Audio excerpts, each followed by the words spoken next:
అన్నమయ్య సంకీర్తనలలో సహజసిద్ధమైన జానపద బాణి మిళితమై ఉంటుంది.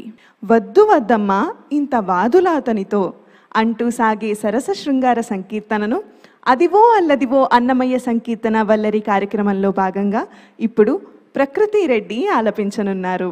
విని ఆస్వాదిద్దాం.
రంగనాథుడు అలుమేలు మంగమ్మను కూడి ఉన్న సన్నివేశాన్ని ఈ చక్కటి సంకీర్తన ద్వారా మనోహరంగా ఆలపించావు ప్రకృతి. ఆముదాల మురళి గారు, ఈ సంకీర్తనపై మీ అభిప్రాయం తెలియచేస్తారా?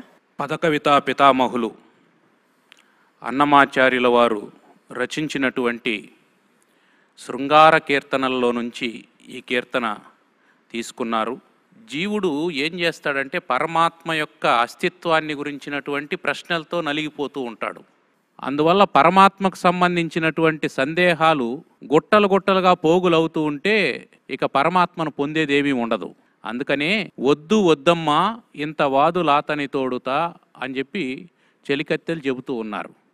నువ్వు నీ భర్తతో వాదులాడకు, అతని ప్రేమ ప్రేమ అంతా నీ మీదే ఉంది, నువ్వు వాదులాడాల్సినటువంటి అవసరం లేదు.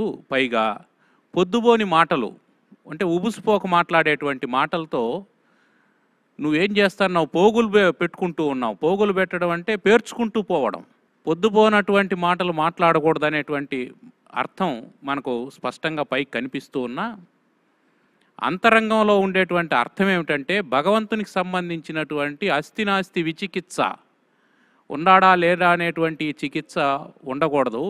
నయములు మించితే నగవులు జాలువారు. నీ ప్రేమ పెరిగిందా ఆనందం కలుగుతుంది, నీ కోరికలు పెరిగినాయా కోపం పెరుగుతుంది. కోరికలు పెంచుకున్నది నువ్వు, తీరకపోవడం వల్ల భగవంతుని నిందిస్తున్నది నువ్వు. అందుకని కోరికలను నిగ్రహించుకో. ఆయన ఎప్పుడు మన పట్ల ప్రియంతోనే ఉంటారు.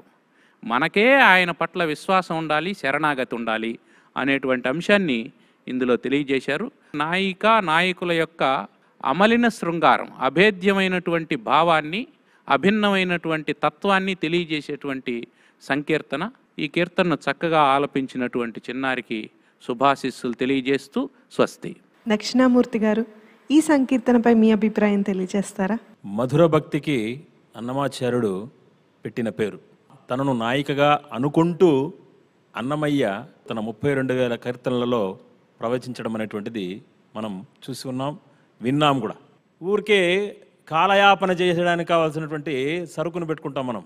అంటే భగవంతుని మీద భక్తిని నిలుపుకొని ముందుకు వెళ్తేనే ఎప్పుడు కూడా బాగుంటుంది. దయవెట్టే వెంకటోత్తముడు అంటే వెంకటేశ్వర స్వామి ఉత్తమమైనటువంటి వాడు. అన్యథా శరణం నాస్తి త్వమేవ శరణం మమ అని స్వామివారిని కొలవాలి అనేటువంటి విషయాన్ని ఈ శృంగార సంకీర్తన ద్వారా తెలియజేశాడు. చక్కగా ఈ అమ్మాయి పాడింది. ఆ అమ్మాయికి శ్రీ వెంకటేశ్వర స్వామి ఆశీస్సులు మెండుగా ఉండాలి అని కోరుకుంటున్నాను. ఓం నమో వెంకటేశాయ.